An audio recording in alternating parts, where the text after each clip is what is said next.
आलू समस्या नहीं ममता सह कथा हेले मुख्यमंत्री मोहन चरण माझी। एबे आलू ओडिशा मात्र एतिकी टंकारे बिकिया मुख्यमंत्री निजे कहते। तो आसतु संपूर्ण खबर टीवी नजर पकेबा।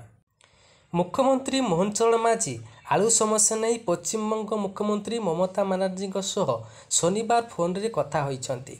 ओडिशा को आलू जोगाण स्वाभाविक करने को मुख्यमंत्री ममता को अनुरोध करिसेंती। तेबे दीदी मोहन को कथा रखिछंती, से पदक्षेप नेबा को प्रतिश्रुति मध्य देइछंती। मुख्यमंत्री कहले दिल्ली रे आपनक सह आलोचना हेबा परे ओडिशा को आलू जोगाण स्वाभाविक हेइतिला, मात्र किछि दिन परे पुणी आलू जोगाण रे समस्या सृष्टि होइछि। तेणु एथिप्रति ध्यान देई समस्या दूर करने को पदक्षेप नेबा अनुरोध करिसेंती।